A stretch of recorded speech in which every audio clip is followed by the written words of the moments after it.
Just over the last hour or so, the view in the FM area has changed. We have light snow here, but it's certainly accumulating on the grassy areas and causing some slippery road conditions. So be advised of that. Now, as we take a look, 30 degrees on the thermometer out there. That's the same temperature we have this hour in Moorhead. Wind from the east is blowing at 11 miles per hour. Look at the different picture in Grand Forks as a more heavier band of snow, I should say, made its way through there, completely covering the roads. And a few reports on Facebook from our friends, thank you very much, of quite slippery conditions there. It is 28 degrees with a east wind at 14. Here is a peek at that temperature in your neck of the woods. 25s for northeast North Dakota from Devil's Lake through Cavalier. 27s in both Jamestown and Valley City. It's a degree better than that in Fergus Falls with 27 this hour.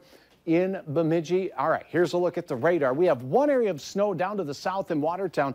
It was briefly very heavy where you see the whites there. That is now starting to dwindle in intensity just a little bit as it drifts over the state line into Minnesota. That snow continues all the way out towards St. Cloud and onwards into eastern Minnesota.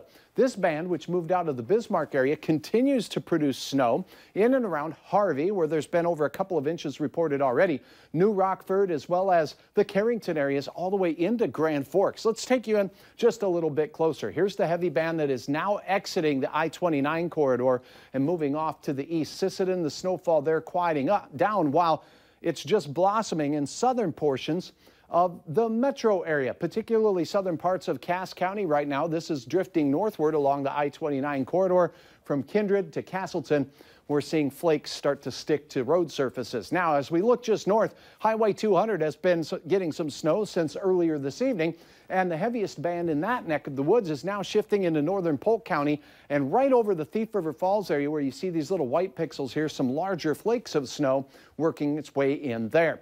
Off to the west as we head out towards New Rockford and the Devil's Lake area, a band getting ready to push into Devil's Lake. Maddock also seeing some more heavy snow as we head into the evening hours. So accumulating snow by the morning likely, and then we have another wave making its way in from Montana that will impact our day on Saturday. For some of us, let's get to the hour-by-hour forecast. Heaviest bands shift out of here, and by 3 to 6 in the morning, most of us in the south will be dry, while the snowflakes will continue, but not as heavy in the north to start our Saturday morning. Temperatures around 30 degrees, east winds around 10 to 20 miles per hour. Going through the day, here comes that second wave, setting up by the afternoon, moving along the international border, along and north of Highway 2, where we'll see additional accumulations tomorrow.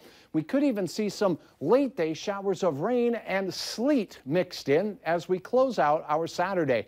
Then Sunday, northwest winds blow in, and that will really cool things off. And an update to the snowfall potential. Around an inch, maybe a little more in the FM area and Detroit Lakes. 4 inches to 6 inches in many locations across the northern valley where you'll get 2 waves. And the heavy wave tonight down south could produce isolated areas with 4 to 6 inches. So again, tomorrow, 31 to start. Windy that will be from the southeast and a chance for some mixed precipitation late in the day. Temperatures across the board in the 30s with the exception of an isolated 40-degree reading down south. Many of us will enjoy a picture like this one tomorrow. Jesse in Hackensack, Minnesota, uploading a dandy. The planning forecast shows Sunday north winds will really cool us off, so that extra hour under the covers, not a bad deal there as you turn your clocks back on Saturday night. Next week, not as many snowflakes in the forecast. Some sunshine and finally milder temperatures by Friday. It's okay. Give us a little break. I think we're ready. Yeah, thank you. You bet.